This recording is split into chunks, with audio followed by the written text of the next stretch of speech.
Local programming on KRWG Public Media made possible in part by viewers like you.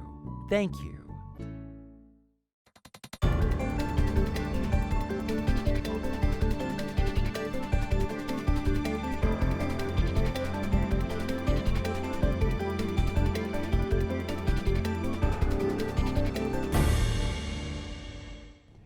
This is Issues and Answers, Equity in Education. I'm Fred Martino. New Mexico is under a court order to provide an adequate public education for all students. The order is a result of a lawsuit that highlighted deep inequities in our system. My guests today say we need an equity pledge. The idea, as a society, we must understand that moving toward equity is a complex process that goes far beyond our schools, university preparation, community action, and an understanding of the issue by our legislators and the larger society. Here is what they say is needed: a curriculum transformation, a district and state level infusion of equity, teacher preparation transformation, an equity-based long-range plan, and structural and philosophical shifts. A lot to do there, and to discuss those issues in their equity pledge, I am very pleased to welcome Dulcinea Lara. She is director of the Borderlands and Ethnic Studies Department at New Mexico State University, Andrew Montoya of the National Education Association New Mexico, and Michelle Valverde. She is from the Learning Action Buffet. It is a Las Cruces-based, youth-driven nonprofit working toward equity in education. Thank you all for being with us today. Thank you for the opportunity. Thank you, Fred. Thank you. You know, I want to begin in order talking about the equity pledge with a curriculum transformation. This is something that some of the folks who are watching today may have heard various examples of, especially over the last 6 months or so, that very often in schools there is an inaccurate or racist portrayal of history, and sometimes a complete omission of certain facts. Dulcinea, your thoughts on this, and maybe some examples that you have that are not, unfortunately, not uncommon. Sure, thank you so much. As we all know, we're currently living in a watershed moment historically that hears loud calls for racial justice.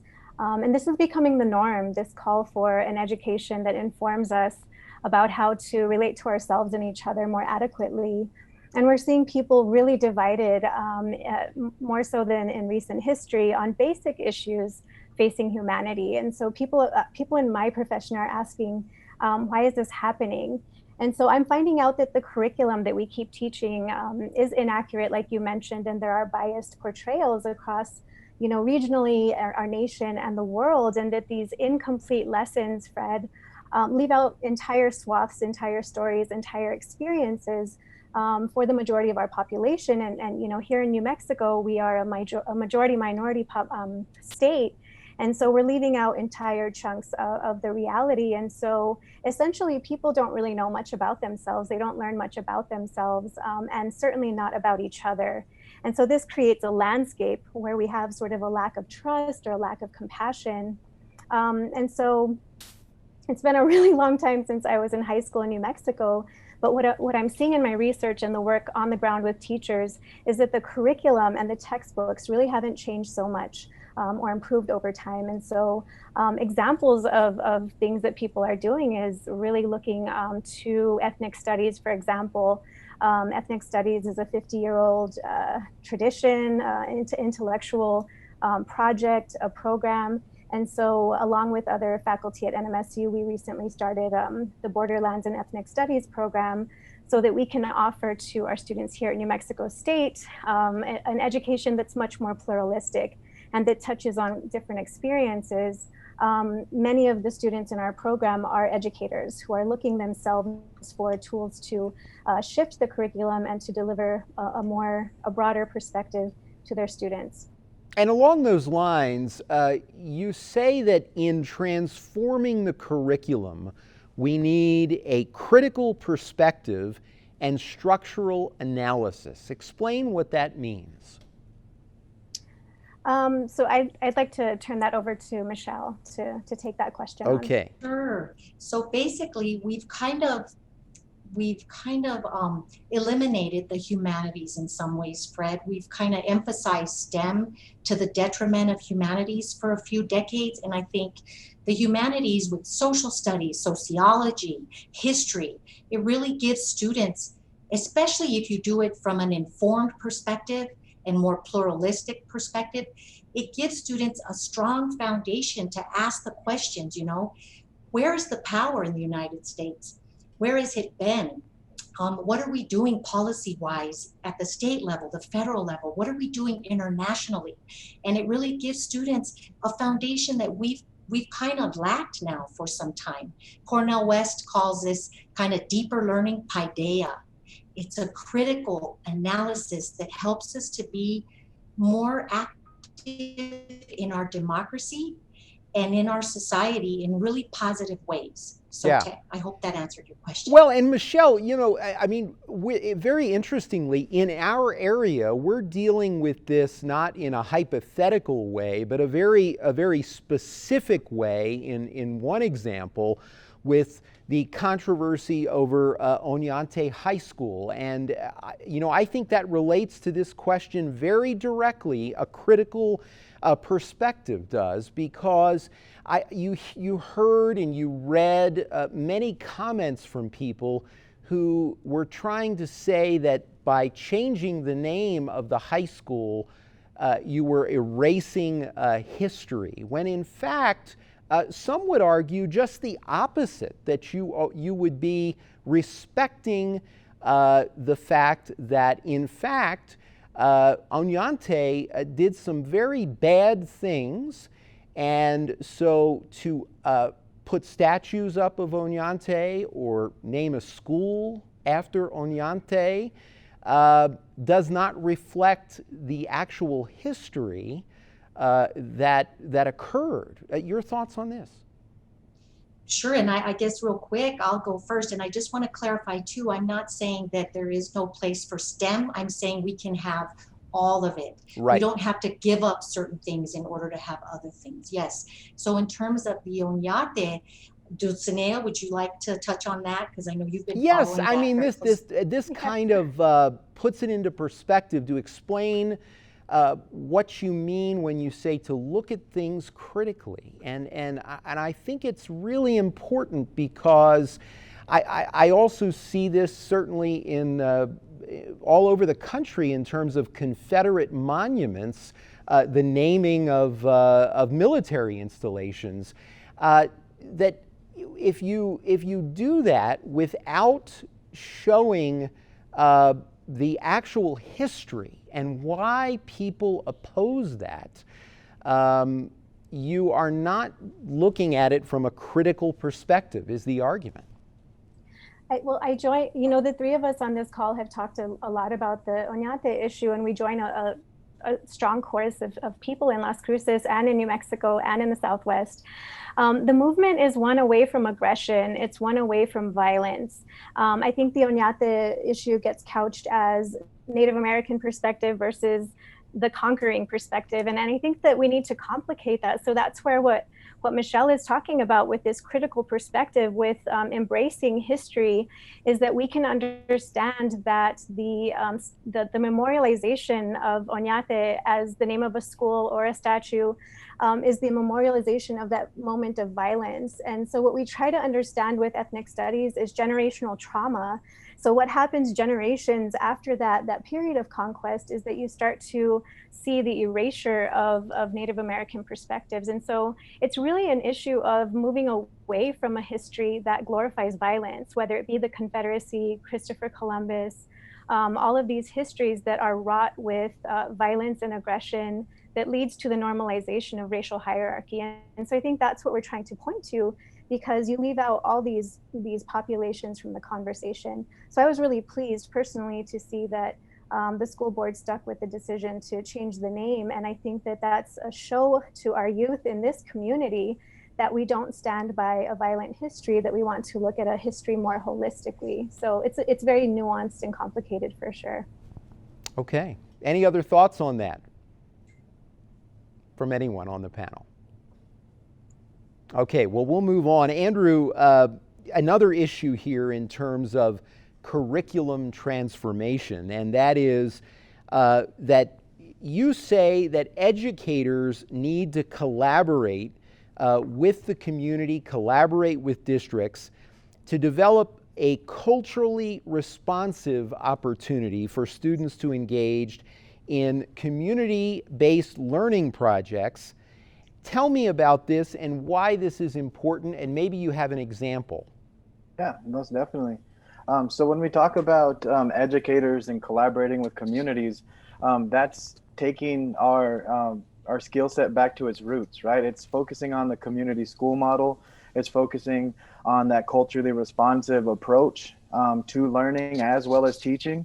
When we talk about this collaborative approach to learning as well as teaching, we talk about the wealth of knowledge that exists in communities and us really tapping into that, opening up our classrooms to be a place of project-based hands-on approach to teaching and learning.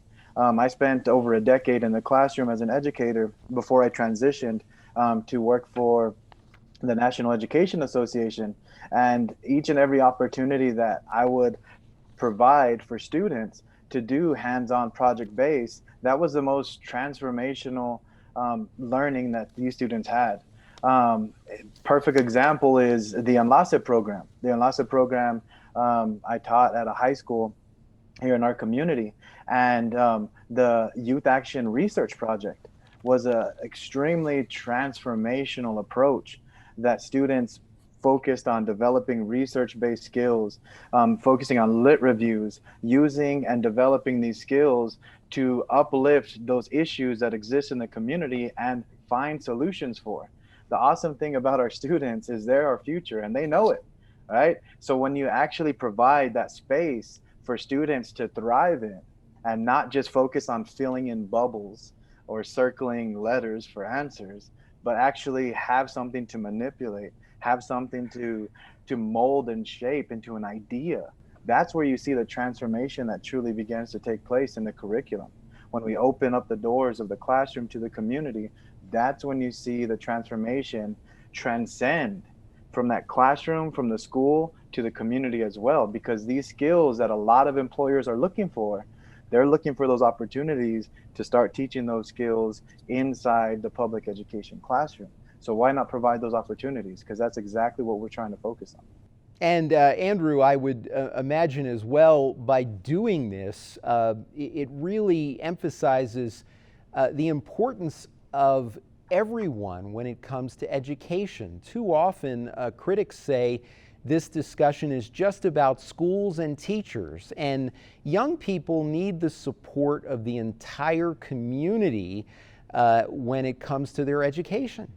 That's it. Yeah, education is a shared responsibility, right? We're taught that. Well, I was taught that at an early age. When my mom would, give me that chancla when I wouldn't do my homework, and when we're talking about that approach, it's really emphasizing the importance of education. But not only that, it's finding what students' needs are, right, and developing those systems and those structures to address those needs.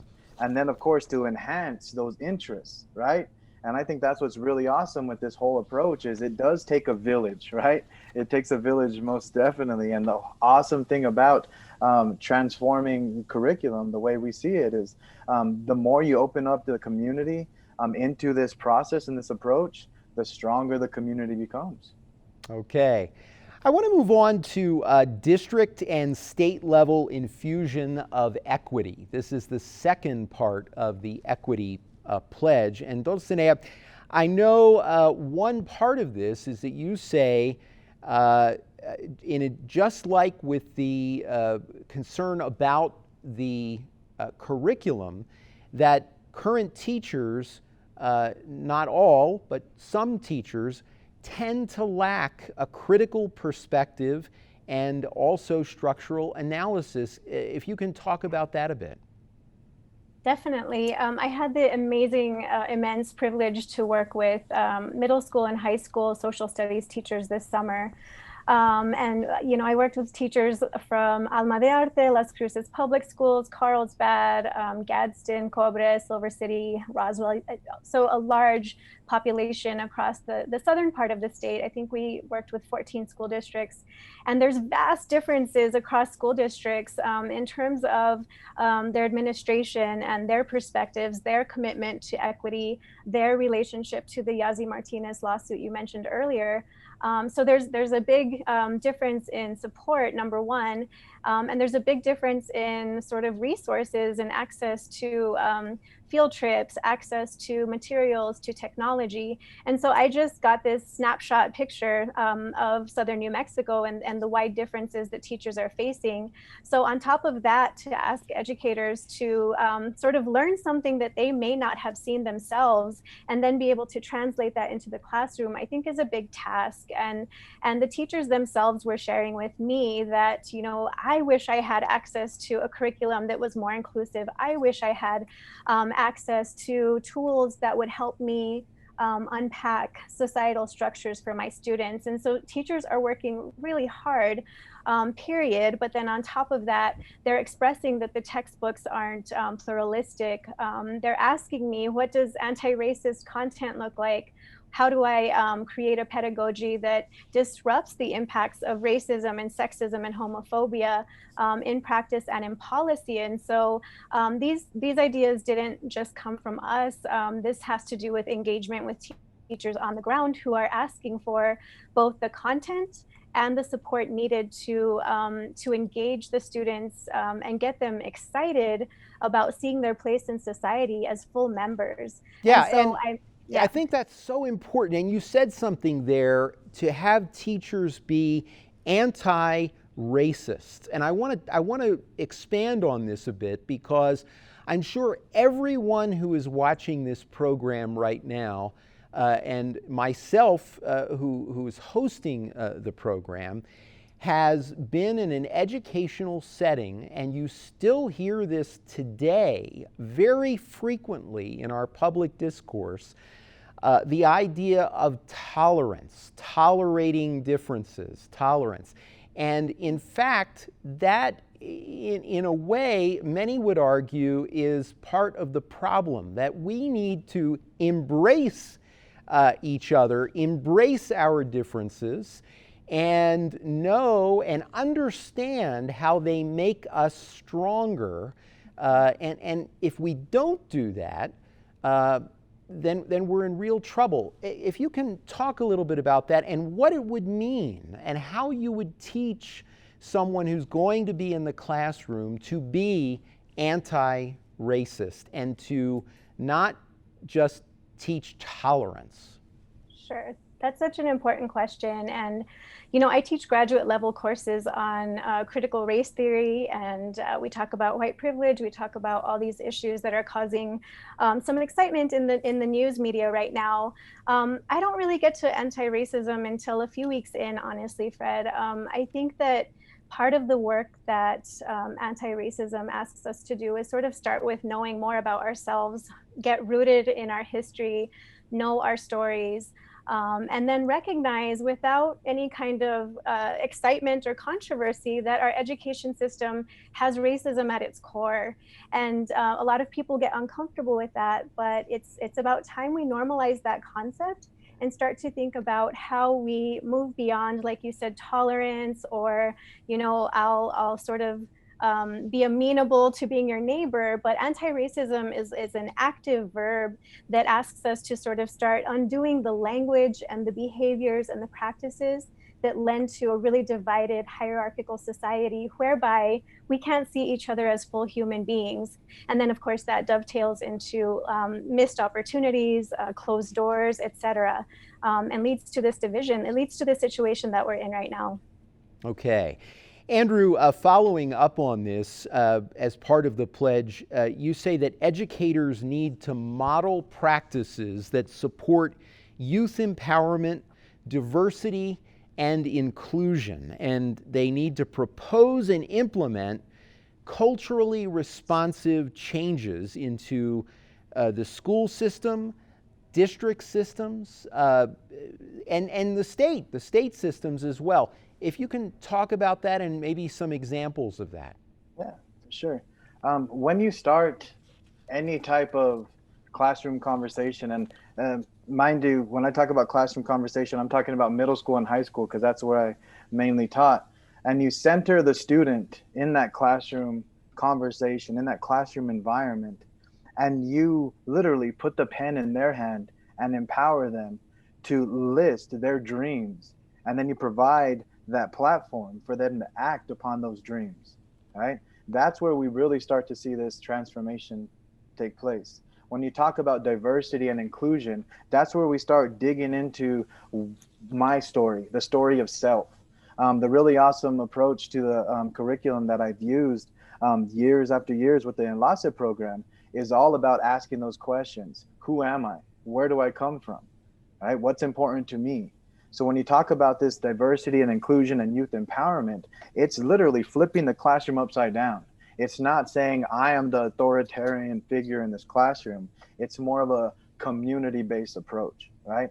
And the really awesome thing about these practices and these supports is we need to start really focusing on that culturally responsive approach, right? We need to move away from the label and punish approach. When we talk about the culturally responsive approach, it's no longer about compliance, right? Let's not drill these children and these youth and these future leaders with compliance. Let's lead with compassion. And that's a whole approach that we're looking at, right? Because when you really break down what equity is, right? Equity is how you operationalize justice. And what is justice, right? Shouting out to Cornell West, justice is what love looks like in public. So the whole approach is really flipping that experience upside down, right? Putting students literally in the driver's seat of that classroom. And that's scary, right? That's scary for educators, right? It was scary for me at the beginning, but I was young and naive when I first came in the classroom in 2010, 2011. And I'm like, let's do this. And it was a challenge. But the awesome thing about that challenge is you saw growth, right? Throughout the duration of it. And that's a whole approach, right? And that's the focus. So when we talk about this model of youth empowerment, diversity, and inclusion, and how we can get the district, the school itself, and the state to really focus on that culturally responsive teaching and learning, that's where you really get to the heart of why we became educators, right? It's not necessarily teaching social studies, which I love doing. Don't get me wrong. I love teaching social studies, but it's deeper than that. I didn't become an educator to teach just social studies. I became an educator to mold and shape the future. And we talked with you before, Andrew, didn't we, about in your classroom encouraging young people to think as well about the future and voting, right? Yes, sir. Yes, sir. I've been interviewed by you 2 or 3 times. We had a youth forum that I was part of there in the studio, and then we also did a voting activity where we registered over 100 seniors at Centennial High School to vote in one day. So yeah, you were part of that as well. I thought that was just amazing. You know, I can tell you that particular event where I was able to attend and come to Centennial and speak to students there about the importance of being involved and then voting.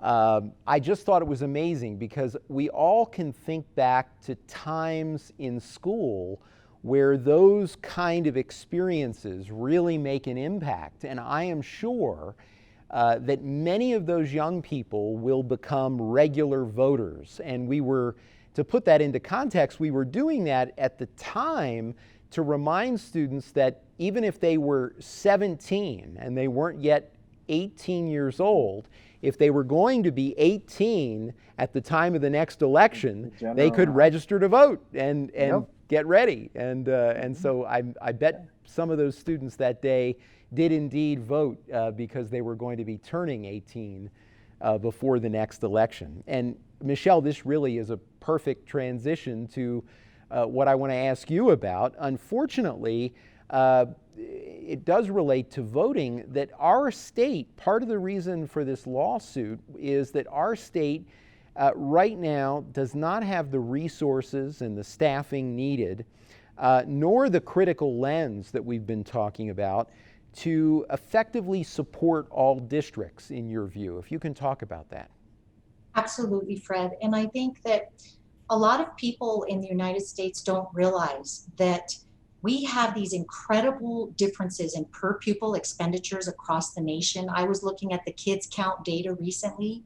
So if you even adjust for regional cost differences, per pupil expenditure is the highest in Vermont at a little bit over 20,000 per year, all the way down to Utah at about 7,000, a little over 7,000 per year, per pupil expenditure. We're at about, New Mexico is at about 11,000 per pupil per year, adjusted for regional cost differences. And there's a lot of states that are on that higher end when you see the chart, right? So we have decades of sort of the divestment in education. And from my opinion, we just haven't made public education really ever as big of a priority as we should in terms of the resources, financial, as well as capacity building, because a lot of the individuals in the PED came out of the system where they did not learn the critical lens. So they don't have that equity infused in their thinking, and they're at the PED. And so I think it's not to say any individual person or any particular institution is to blame. Really, as a state, we need to start putting the pressure on the leaders, on the individuals that are making the decisions about funding, about resources, that we do need to make public education, higher education as well. We've divested tremendously in higher education over the last couple of decades. I don't have those data right at my fingertips, but education could be a much bigger priority. New Mexico Voices for Children, they have some great ideas on how we could generate more revenue, but I think in addition to the revenue, we do need to build that capacity of the equity lens that we've been talking about today. And that's it's an important and deep and kind of long-term process, but I think New Mexico is ready now. So I think we're going to start seeing some really wonderful changes ahead in the next couple of years. Yeah, and this is so important to understand. In discussing this on previous programs, the very basic idea of equity, I think it's very common in the general discourse that people will confuse equity and equal, and they don't understand that. For instance, if you have a school that may have a much higher need in terms of, for instance, maybe you have a very low income, maybe you have a very high number of English language learners, that school may need actually extra resources. So it isn't about giving the same amount, it's about the same service, right? Yes, and actually we could be leading the nation, right, in terms of biliteracy seals, if we honored the native languages that a lot of children are coming into our schools with, and just made sure that it might take a little more resources to do bilingual education and bicultural education to do it well. But man, the return is tremendous. We've seen the research, the return on our investment is incredible, but we just haven't had the will to do what we need to do. Yeah. Okay, we move on to number 3 now, and that is teacher preparation transformation. Dulcinea, I want to ask you about this, the importance of embedding equity into the curriculum for our future educators. Let's talk about this. Yes, thank you.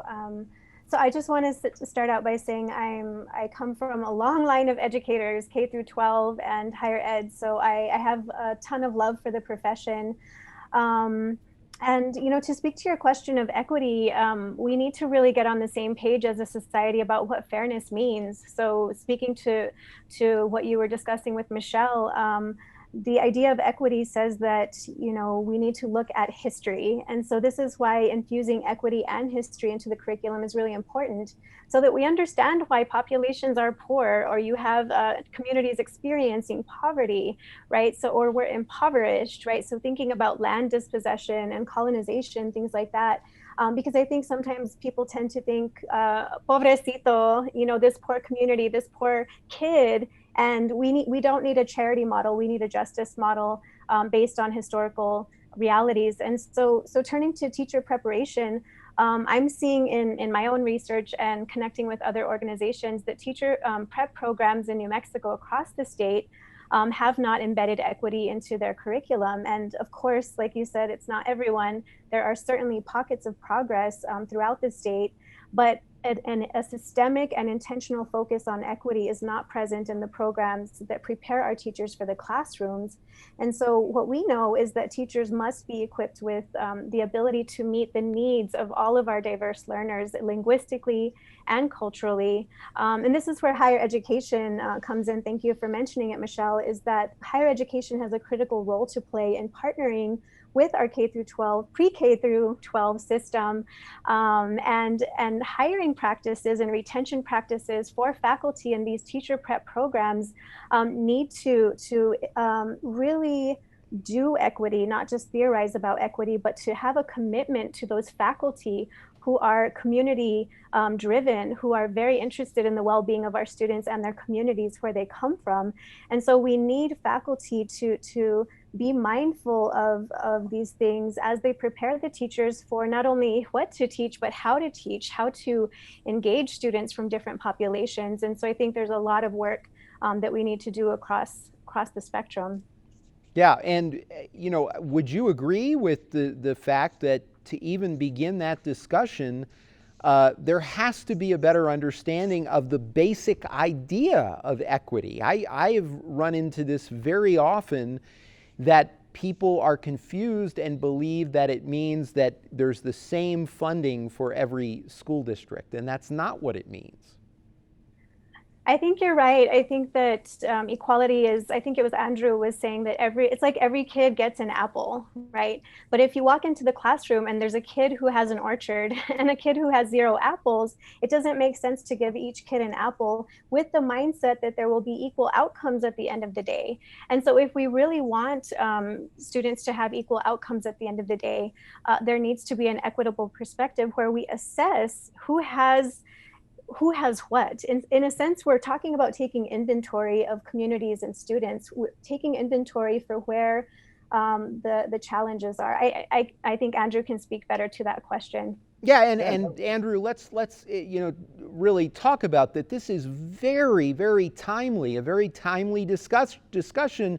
As one example, of course, in some districts, a large number of students right now are going, they're at home and they're learning at home, and they have very fast internet in their home because mom and dad, or just mom or just dad, are able to pay for that very high-speed internet service. But in some other districts, not the case, and they may not even have internet at home. So really timely discussion.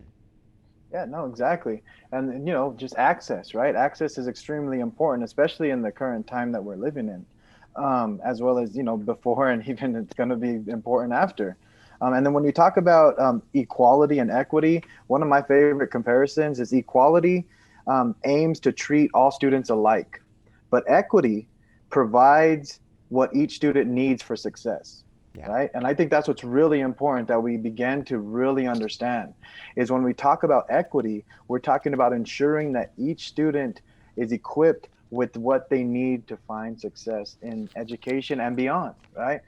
So I think that's what's really important, especially you mentioned briefly earlier, the Yazi Martinez case. Right.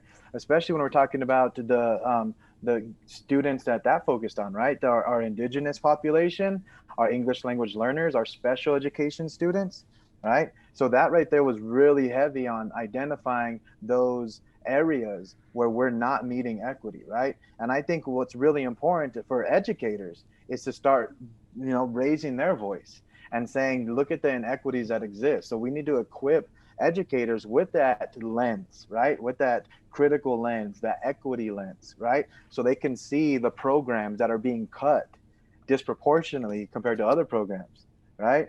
I mean, I'm going to come back to Enlace and use that as an example because I taught that for so long, and I saw where I had two sections and it was cut.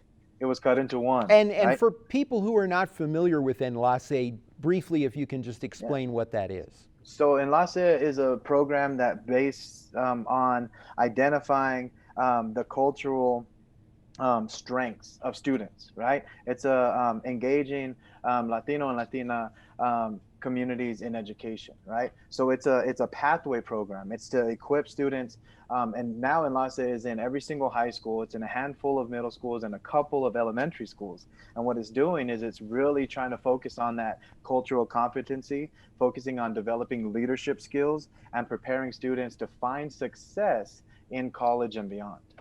So important, and so important to embed this in our teacher preparation programs, because I hope we can all think of an educator, particularly in middle school and high school, who made a difference in our lives. And if those teachers have culturally responsive practices, what an incredible opportunity that is, because teachers are really mentors for so many young people. I know that was the case for me, that my success beyond high school was so tied to some amazing teachers that I had in high school.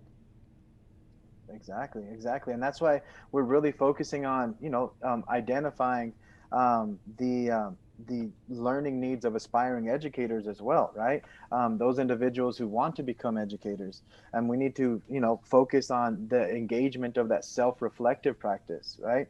Where they can really focus on what went well today and what didn't, and how can I press that reset button to make sure I go into class tomorrow and meet students where they're at, right?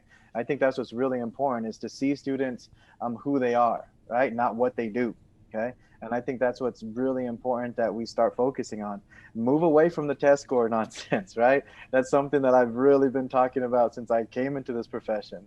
Because if I was here based on my test scores, I wouldn't be here. Just simple as that, right? Yeah. And the really awesome thing about that is we need to really focus on each and every student as who they are as a human being first, before I even mention any type of data based on any type of standardization or assessments.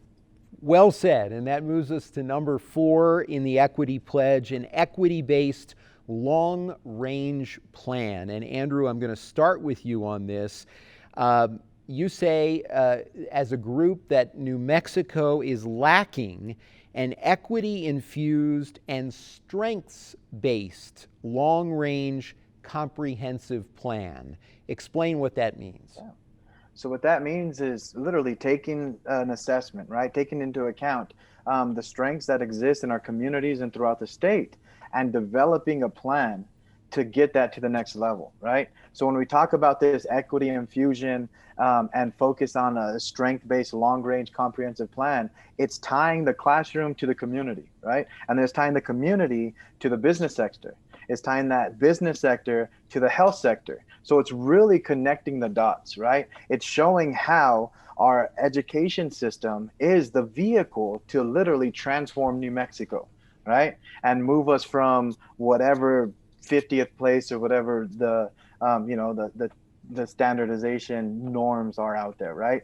Because we believe we're not that, right? We see something entirely different when we're in the classroom, when we see the students' eyes, right? When we have conversations with the front office staff, when we have conversations with the kitchen staff, right? When we really start focusing on the school as a vehicle for transformation of the entire structure of New Mexico, that's where we're really going to see that change, right? And Transform Education New Mexico, right? TENM has really focused on developing a multi-layered approach to this. And that's something that we're really trying to figure out, how we can overlap some of the work we're doing down here in southern New Mexico to really uplift the voices of the community to say we need a long-range comprehensive equity infused plan, because our students deserve that, right? Our students deserve that. And when you talk about this plan, we need to ensure that students, right? Our students and equity is at the center of it, right? It's at the core. It's interwoven into the fabric of the entire plan, because we need to start thinking like in this process, right? As a state. And it's not necessarily to take anything away from, New Mexico Public Education Department, because I see a lot of amazing strides they're making in the right direction, right? But the long range comprehensive equity based plan is one of those that we continue to advocate for and raise our voice and say it needs to be done sooner rather than later. Okay, Michelle, another part of this is that you say that the comprehensive plan, when developed, would allow for the vetting of new policies and changes to policy. Tell us about that. Absolutely. Right now, when we have legislation that comes before us, every year and heavily every other year, we don't have that comprehensive equity infused long range plan, or even an executive summary where we can really say, okay, how does this policy align with equity in education? And so our policy making process, just from my perspective, I've been a policy analyst at the state level several years during the session, with Senator Souls a couple years, and then with the PED in 2019. And we didn't have a rubric like that. We didn't have the framework. It would be very helpful for legislators, the public, the PED staff, LESC, LFC. It would be very helpful for everyone really in New Mexico if we had this long range comprehensive plan. Yeah. Well, in addition to being helpful, I understand that, that it's difficult to hold the state accountable without having a plan, right? Yes, we've had these we have pieces, right? We have the bilingual multicultural ed act from 1973. It's been through a couple iterations. We have the Indian Ed Act in New Mexico, 2003. At the federal level, that was 1972. And we have the Hispanic Ed Act in New Mexico in 2010. We have these different pieces. There are groups around the state that have developed kind of neat values-based frameworks, wonderful things, but we haven't pulled them together in one, right? And I think what would also come out of this is we would be able to share accountability more, Fred, and we'd be able to really nurture collective responsibility if we had this plan this blueprint that we're all responsible for. So accountability and responsibility, so they go hand in hand. It would be much healthier than what we've been through in the last, the previous administration. The approach was not very constructive in terms of education. It just was not built on decades and decades of best practices in education.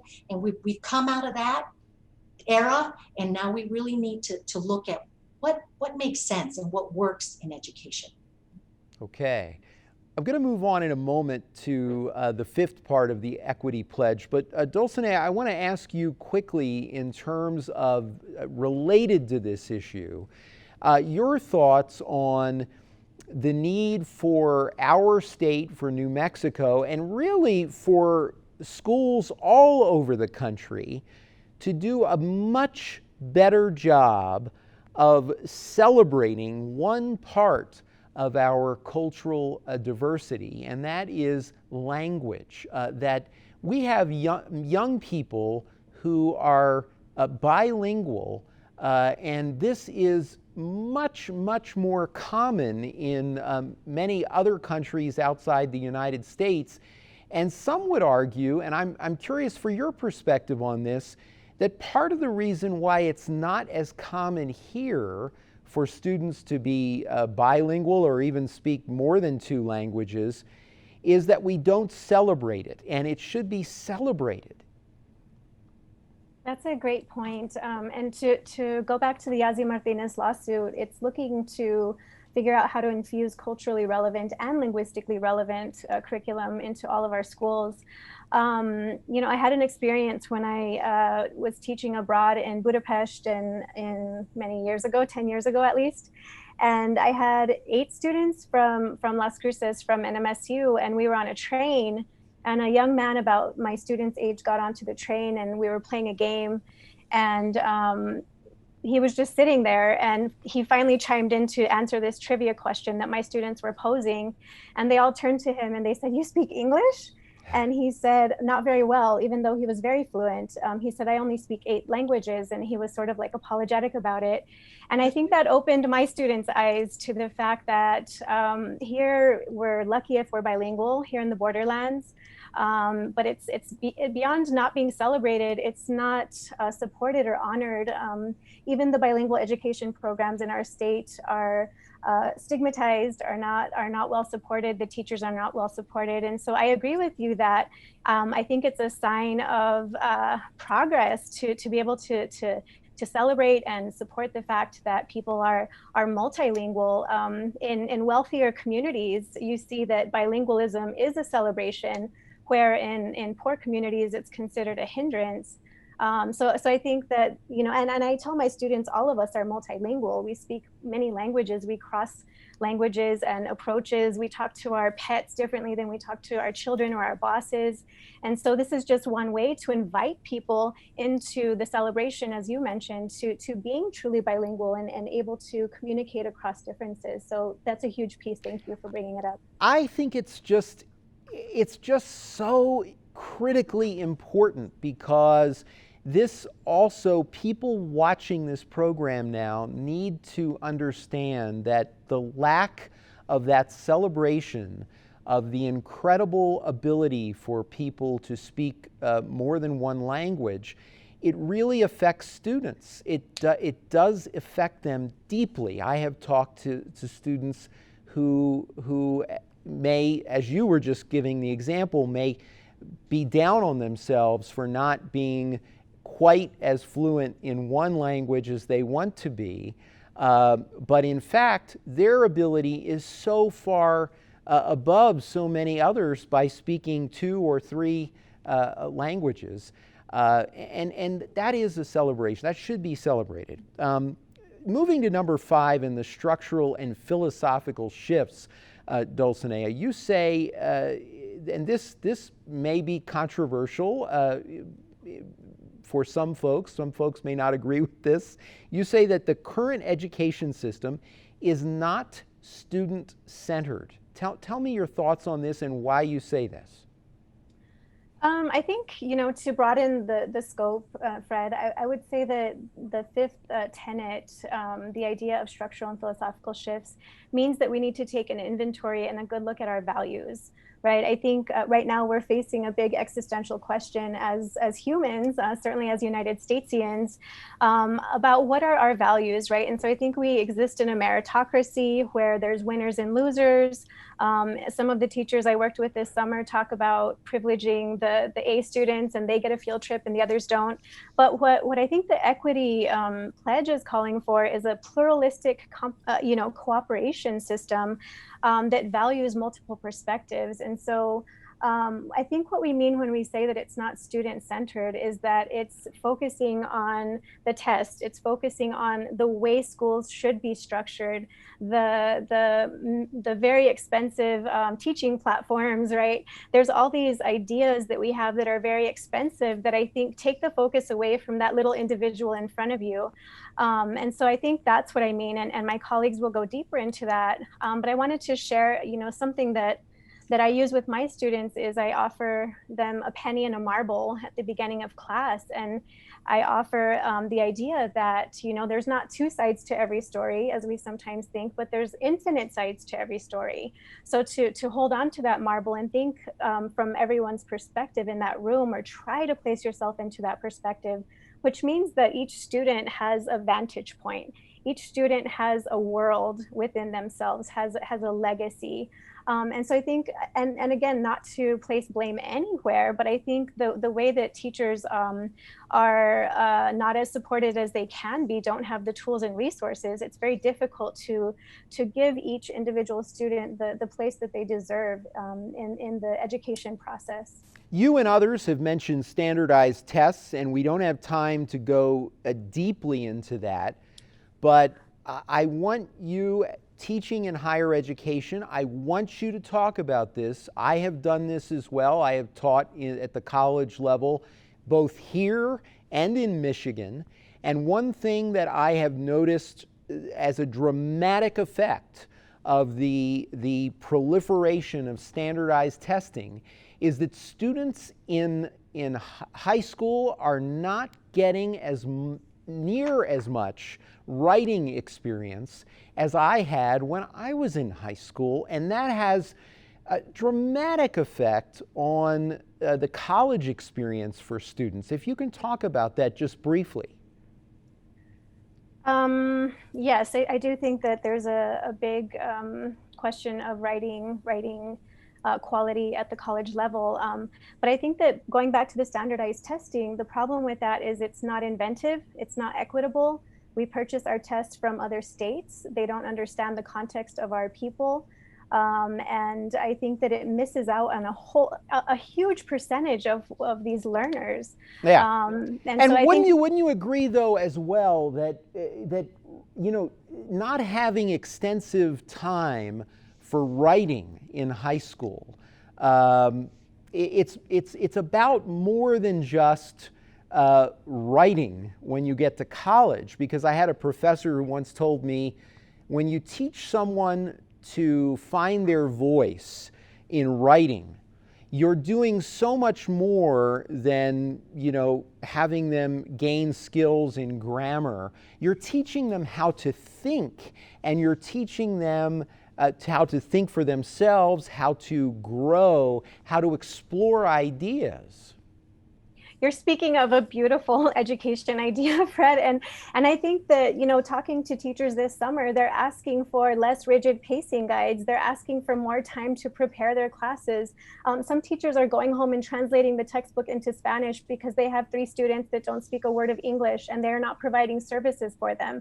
So to be able to infuse an entire day with articulation and philosophy and thinking and centering and all this beautiful and poetry and expression, that's going to help them be a better advocate in the future as adults, to be able to speak to their constituents, to their bosses, to their professors. And so yes, that piece is missing, but I think that points to a lot of the issues in the structure of the classroom. So I'll turn it over to Michelle and Andrew, the experts. Yeah, Michelle, what do you want to talk about in terms of our last few minutes here on the ability for New Mexico schools that's being hindered here to create an optimal learning environment? Fred, we have an outdated system, right? Education has just not kept up. It was created a long time ago in a factory type model. Teachers are not given the time to plan and put, work together. Students are put through the system based on birth dates, and it's based on seat time. We're not really focused. Our education system is not about a learning system. It's about a bureaucracy. It's about perpetuating the bureaucracy. And that's at the federal level. There's been a lot of destructive things coming from the feds, and it's happened at the state as well. And so it's tough. It's tough to get out of that mindset, but we really need to not just go outside the box. We need to eliminate the box, and we need to come into 2020, right, with education. We could do incredible things. So I'm going to turn it over to Andrew. I like that. Eliminate the box, not go out of the box. Andrew, you have the final word. So no, one of the great things about teaching and spending time with these amazing intellects, Dulcinea and Michelle, it's been an extreme pleasure of mine, professionally as well as personally, is my teaching philosophy has literally came to life during this advocacy work, during organizing, during raising awareness, building capacity, and taking action. One of the big things that I've really started to understand, and this is going back to my teaching philosophy, is we need to get back to teaching students how to think, not what to think, right? And I think this is the center of it all, right? No longer should we provide these pacing guides that are directly tied to a standardized test at the end of the year, because I've done that. And you see the students' eyes glaze over and the life literally exit them, right? But when you hand a student a pen and you tell them to just write, and you see that look in their eyes of write about what? Just write. That's where you see the light bulb start to turn on. when you give them a prompt about write your most fond memory of a child, or write the saddest memory as a child, and you provide that space to journal, you provide that creative writing approach. And yes, I did social studies, so there was a lot of that in place, right? Because we wanted to make sure we're telling our stories. We don't want anybody else to tell our story for us, right? And that was my whole focus. So one of the things that I really want to make sure I continue to emphasize in this work is it's going to take us all, right? It's going to take us all to truly enact equity, because equity isn't just a box you click on and said, yeah, we're doing that, right? No, equity is system-based, right? It's bringing down the roots and identifying the causes of the inequities that exist in the classroom, in the community, and throughout New Mexico. And it's doing something about that together, collectively and collaboratively. Okay, and speaking of collectively and collaboratively, Michelle, I want to give you a minute to talk about the nonprofit you're involved with and how you are getting students involved in this discussion. Well, the Lab Learning Action Buffet, and actually Andrew's been on the board since its inception in 2016. We have young people who have driven the creation of the lab, and it's youth leadership development through art, communication, and action. And it turns out that the action is really starting to take shape as educational equity. There's a lot of interest. We have connected with teachers through Enlace with the Alma de Arte teachers, and students are interested in getting involved, Fred. We have a small team right now, but we're really starting to get off the ground. And you will see some lab activity. We have a radio show. You'll hear Youth Voice Matters on KTAL LP 101.5. We've had that for a couple of years. And the youth are doing interviews with youth and asking them questions. So you can tune into that, and you will see more of us, you know, in the future with young people really getting involved. Thank you so much for giving us a chance to talk about that, Fred. Oh, I look forward to hearing more about it, and you'll have to send me some of that audio. I'd love to hear some of those young people.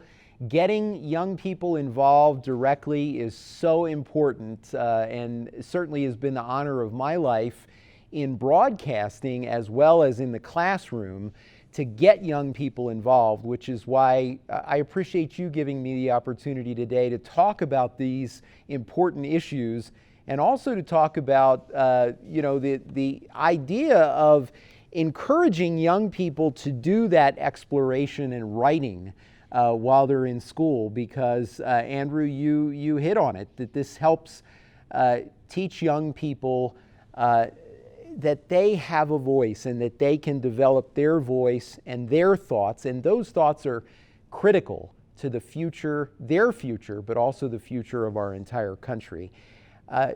Dulcinea and Andrew and Michelle, thank you all for being with us today. Thank you. Thank you, Fred. It was nice to talk to you. Good to talk to you as well. That is our time for now. Join us this week on KRWG Radio. Every weekday, it is Morning Edition from 5 to 9, Fresh Air at 11, followed by Here and Now, noon to 2, and All Things Considered, 4 to 7. KRWG News is always online at krwg.org, and we would love to hear from you. Email us with your story ideas and video submissions. The address is feedback@nmsu.edu.